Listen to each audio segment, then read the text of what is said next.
Hey there, this is James Darknell from the Foundry. Welcome to this, what I hope to be, series of Modo in-depth videos. My aim is to take a single function or feature of Modo and do a more thorough demonstration of the feature in action while explaining each of its settings. These videos aren't really tutorials, but more like video documentation. The first feature I want to tackle is the occlusion layer from the shader tree. This is really a workhorse shader tree layer, and I think having a better knowledge of how it works will allow you to utilize it to its fullest extent. In this first video, I'll be going over all its settings, and then in a second part 2 video, I'll actually use it for a specific purpose and demonstrate its power in a couple of different situations. So let's dive in now to part 1. Now the beauty of the occlusion shader is its ability to react to the surfaces it's applied to. So depending on the type of object you apply it to, it's going to take into consideration the shape and the form and the angles that you have on your surface. That's why I really like this, and you can use it in lots of situations to get really unique effects that are really difficult to apply otherwise, and it saves you from having to manually go in and paint surfaces. So this here is a model that I got out of our presets. I think if you go in here to F6 and vehicles and then spacecraft, it was one of these little bits and bobs out of here. So if you wanted to grab one of those, you could play around with it as well. But the way that you apply the occlusion shader is in the shader tree, obviously, and we're going to go into add layer, processing, and then it's off the screen here, I guess, for you, but it's the third option down. Clicking that will add in the occlusion layer, and I actually want that to apply to my space junk. And this requires evaluation in order to show its effects, so it's going to require rendering in order to see it. So you won't see any of its effects in the viewport. So I'm going to have to open up a preview window here, and we're just going to sort of preview all of this live. So it's a little bit difficult in this situation. This is all just the default material on here to see actually what it is contributing to the object. So I really want to just focus on just what the occlusion layer is assigning to the surface, or what it's applying to the surface here. So I want to disable all the other effects for it. So let me temporarily disable the occlusion. And what I'm going to do is I'm going to make this a completely flat color here. So I'm going to turn off my diffuse amount to 0 on the surface, and I'm going to set my reflection and speculars to 0 here as well. And then I'm going to go here and I'm going to set my luminous intensity to 1. So now we have a completely flat surface color here. And then I'm going to enable my occlusion, and in order to see the effects of the occlusion, I need to apply it to something that's visible with the luminosity. So if I go in here to diffuse color, basic channels, I'm going to go down to the luminous color, and then now we're only looking at what the occlusion is applying. So as you can see, as I apply this, it's starting to look like shading. It is applying this into the crevices and the nooks and crannies of this particular model. And obviously if I applied this to, say, the old man head, this shading would apply in his wrinkles and the folds and behind his ears and the different parts of the face. So now I'm not going to go over this layer functionality. Maybe in another video I will go over this part, but since this is part of all texture layers in Modo, I'm going to assume at this point that you probably know what these settings do and what they mean. So we're just going to focus on the occlusion layers right here. Now of course you first start out with the value or the color channels. So the color and the alpha channels here are always grouped together because they are linked, but you're always going to have sort of like a foreground and a background on this. Now since we are using a luminous color one, it's going to be using the color 1 and the color 2. So say it's using black right now, it's generating a black value, but if I were to change that to red, you could see that it would be generating a red value. So it's not really a shadow or generating shading, it's just sampling a point and producing a value, and depending on what that value is, you either get the foreground color, the color 1, or you get the background color, color 2. So same thing if I were to save that to some other color, it's going to be showing you either those two values. Now, if I were to apply this to a reflection amount or specular amount or something else that was value related instead of color related, then it would be using these value inputs. But as it is right now, since we have a color option, it is using these color values. So, and the easiest way to clarify that, I guess, is if you look at the material and certain things such as the specular color has a color input, but the specular amount only has a percentage. So anything that's a percentage is basically going to be using the values, and anything that's a color input, RGB colors, is going to be using those colors inside of there. So I'll turn those back on and put these back down to their default colors here.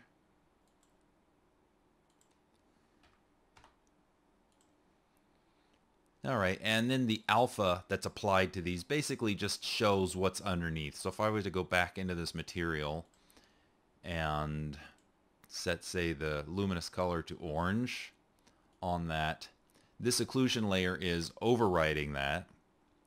But if you wanted just one of these to show up, I could change the alpha to 0, and then you could see it's going to transition from one to the other. So the alpha is just rendering as transparency for the areas where the value is 0. So I'll put that back to 100. So that should explain the value, color, and alpha options. And this again, these are settings that are actually on every single one of the texture layers. So they should be fairly self-explanatory, or at least all of the procedural texture layers. So next up is the meat of what the actual occlusion layer is. And the first up is the type. And I'm not going to go over the type just yet. I think it'll be easier at the end of the video once you sort of understand more about what the occlusion shader is about, that it'll make more sense to go in and dive into each of those types. So the first thing I want to cover is the occlusion rays and the occlusion distance. So I think it'll be a little bit easier to sort of illustrate that by kind of doing a drawing of that. So I'm going to draw out what those things are doing. So essentially, if I jump in here to a drawing program of some sort and I try and draw a surface here,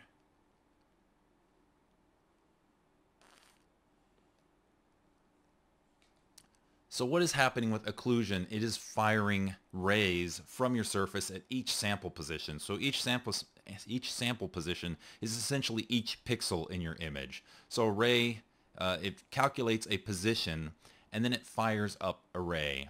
So the rays are going to come outward. And each one of these little guys is a ray. And if the ray hits another surrounding surface, it's going to color it based on the number of those rays that have hit surfaces. So if we switch back in here to Modo here really quick, you can see the number of occlusion rays. So it's going to have 24 rays per sample on there. So it's going to fire up 24 rays here. I'm not going to draw out 24 of those, but that gives you the idea.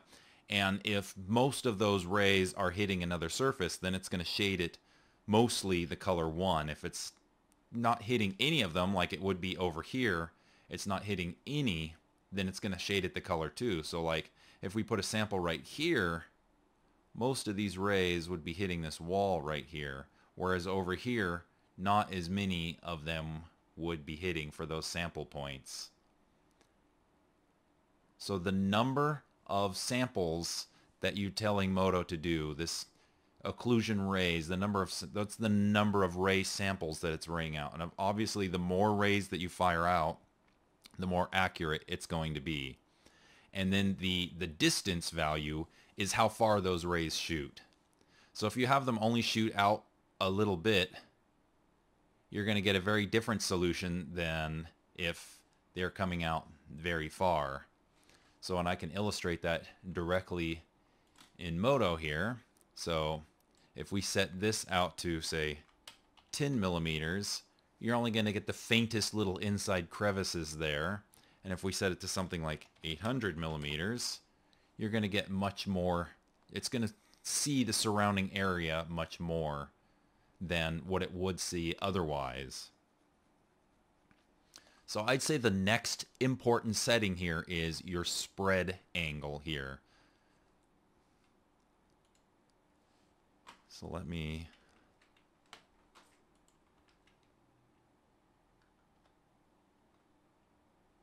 select all of that and try and draw this again. So what the spread angle essentially does is, if you have a very fine spread angle, it basically determines the amount of, or the overall angle that these rays would shoot out. So if you had, say, 45-degree angle, they're going to come out like that. If you had a 90-degree angle, they're going to be coming out like that. And then if you have, say, 180, then they'll be coming out all angles of the surface.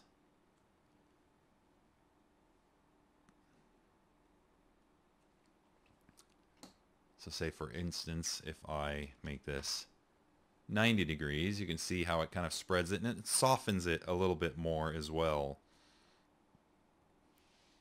So, and this is kind of the beauty of the occlusion shader, is these occluded or hidden areas back in here kind of shade almost like they're getting global illumination on it, but it isn't as expensive as a global illumination calculation. So the occlusion was actually initially created as a way to sort of fake that look without having to spend the time firing all the rays into the environment. So, and likewise, if we change this to something very small, we're going to get a very different solution here of the spread angle. And of course, I've made that a lot bigger here. So if we go back to the default value of the 200 meters there. Okay, so next up here is this variance. And what the variance does, let me put these back to their defaults here. On the spread angle, I think was set to 90 degrees, or is it? That's 45 degrees. Okay. So what the variance does is it basically applies a strength multiplier to each sampling point. So it's kind of like if you applied noise overall to your solution. So it's easy enough to just demonstrate here with an image. So if I turn that on, you're probably not going to notice anything right away.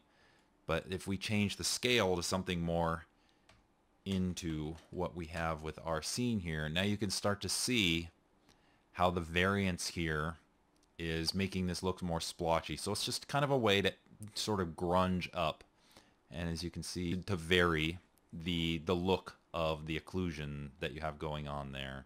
And you can drive this value actually above 100%. But I'll put these values all back to their defaults. Okay, so we've covered the occlusion rays, the distance of those rays, variance and variance scale to add some grunge, and then the spread angle of how far the rays spread out. Now the cutoff angle is a value you probably won't adjust, but it is a performance enhancement setting, and essentially any two rays that fall under the cutoff angle from each other essentially just get culled out of the solution. So it's a way to increase the speed, but it doesn't calculate every single ray. Of course, you could make it a lot bigger, and then it's going to change the look of your solution. Or maybe you don't want any rays culled, so you could make that a lot smaller. Then it's calculating all of the rays.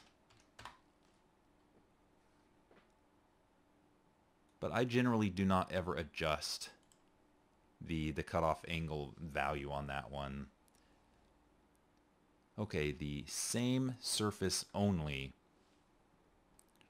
What the same surface only option does is, say if I were to, let me close this really quick, give this background plane, I'm just going to give this one its own surface.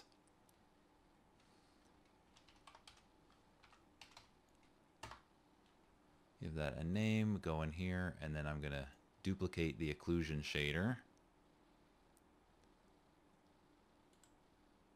And I'm going to copy that up into there. We're going to open up our preview again here. So we have an occlusion shader here. Now with these having two separate surfaces on here, you have the same surface. So you can see when it's disabled that all surrounding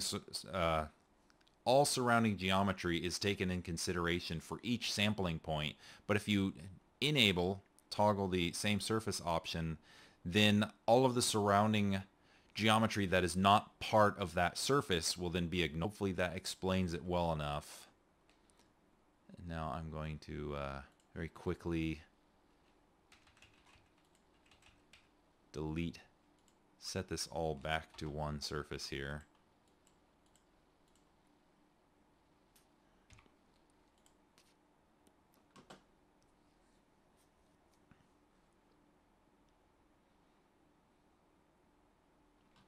Now the use vertex cache option I think will be better illustrated on a different piece of geometry. I can show you here really quick that what it does is it puts let's select the correct layer. It puts the solution into the vertices, which in some cases will produce a smoother solution, but it also is very dependent on the geometry having enough vertices in order to another piece of geometry to better illustrate what these settings mean. Okay, so I've switched over to using the old man head, and this is the exact same setup here, just basically using the defaults other than the fact that I've increased the spread angle so that just sort of finds more folds and wrinkles in the face. So if we enable the use vertex cache, it's basically going to take that and it's going to store those values in the vertices. So you can see it gets a little bit splotchy when you do something like that. So there's a couple of solutions to fix that. In this particular case, anyways, it gets that way. So we can increase the number of rays. So if I increase the number of rays and reset this, it's going to take a lot longer to render this, obviously. I think shading fast was probably not the best option for this video.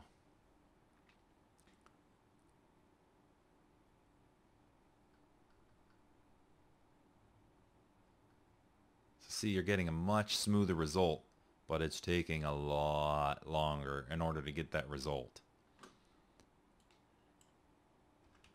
I reduce that to 128 rays. Not as splotchy, but another thing that you can also do is this cache filter size. So we can put the occlusion rays back down to like 24. And what the cache filter size is, it basically applies a filter, a blurring filter, to this vertex cache. And then the bigger you make the filter, the softer your solution is going to be. So if we make this 20 millimeters, you see it softens it up quite a bit. 5 millimeters maybe is more appropriate. Kind of blurs that out so it's not so splotchy. So the vertex cache and the cache filter size sort of work hand in hand. And of course you can still go in and increase these rays some and produce a better solution.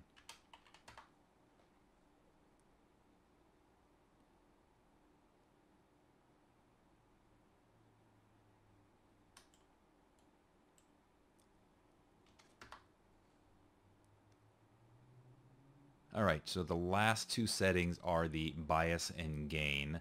Let me jump back to my other geometry scene.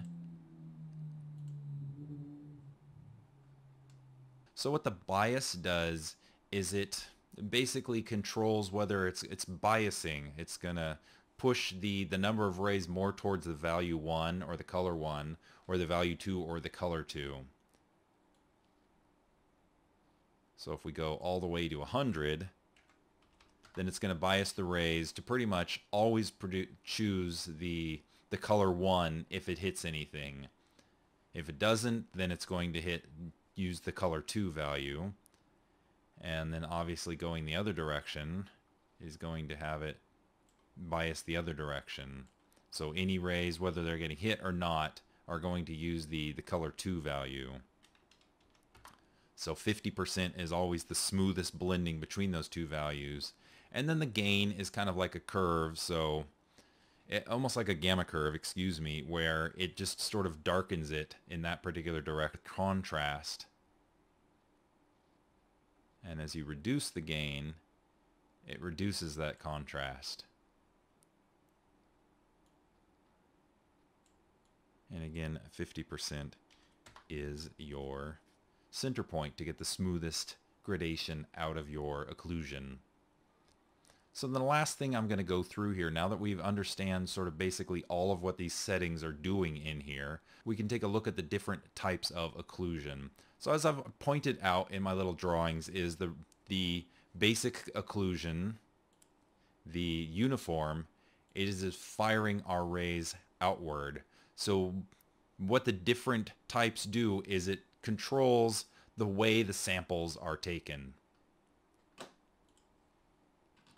So if we were to move this to up, and then we change this back down to 100 millimeters, then it's going to be firing the rays out the normal direction. And if I didn't say that before, the normal direction is always the direction the rays come out from of the surface.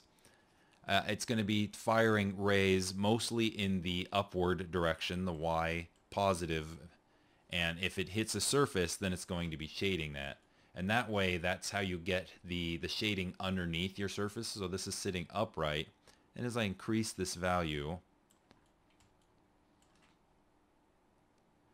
you can see it kind of gets, this is where the accumulated junk underneath the surface where the rain doesn't hit it type of thing, that it gets that look really nicely. And actually this is where the variance looks really cool, in my opinion, is it doesn't apply the noise throughout it, but it's only at the sampling areas. So let me get this down again. So then you get those nice little streaks underneath surfaces direction. But it is a very cool look for that. So let's remove all on those.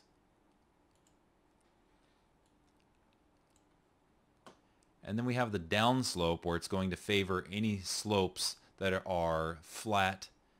And then as they start curving down, then they're going to be less and less shaded.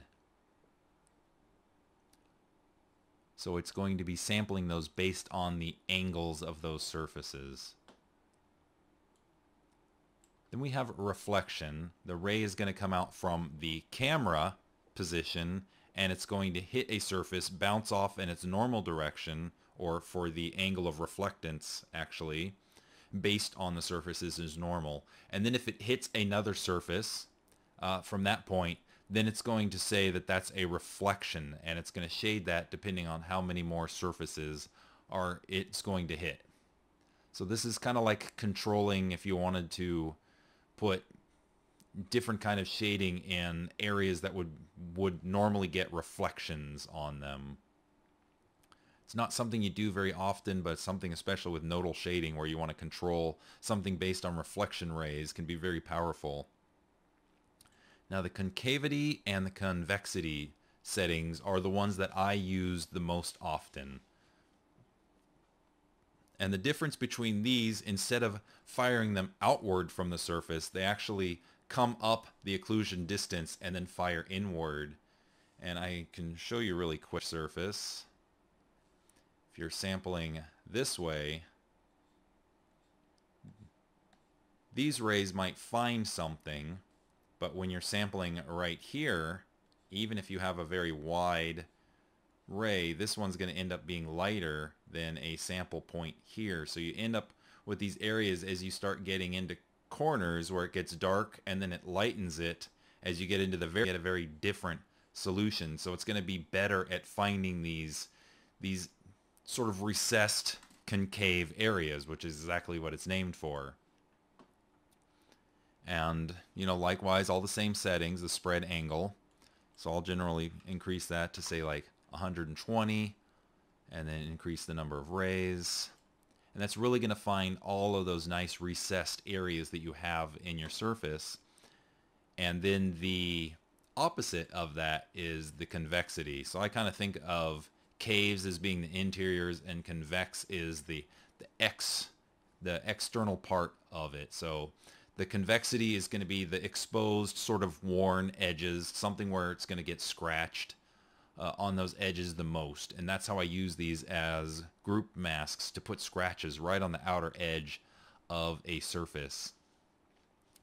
And you can control this with the variance, the occlusion distance, the number of occlusion rays, all of these settings. And then it also has the maximum cavity angle setting here.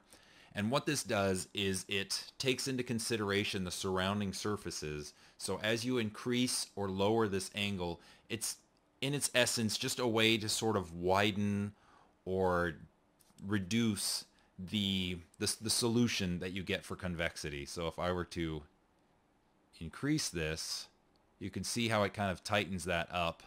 And then if I would reduce it, you can kind of see how it widens that down. And this maximum cavity angle only works for the concavity and convexity and the concavity and convexity settings, these three settings right here. Now for the next one, thickness and curvature, I'm going to jump back to my old man head here. So let's jump into this scene.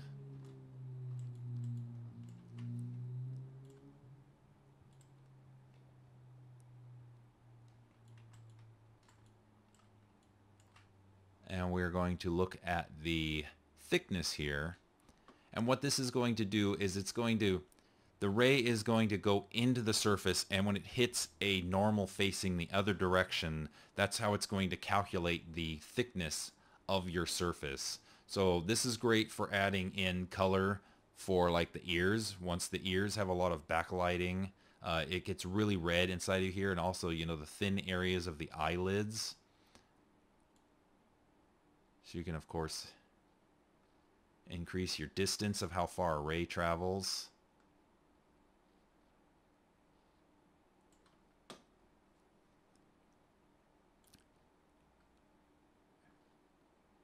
And then your spread angle will also affect that as well.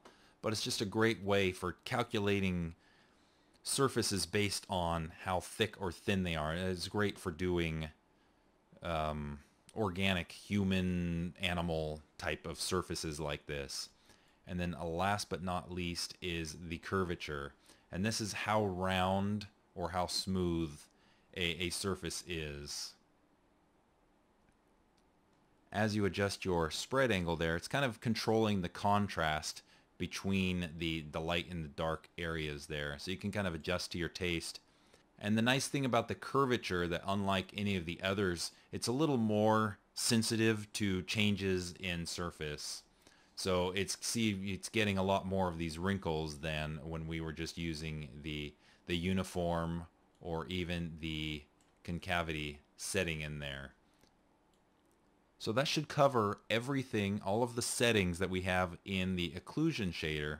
And then in my next video, part 2, I'm actually going to do a couple of different shaders, where I'm going to apply the occlusion layer to a surface in Modo, and we're going to control it so we can make sort of like a patina surface where only certain areas are sort of polished and other areas are going to have a completely different look. So thanks for watching. See you in the next video.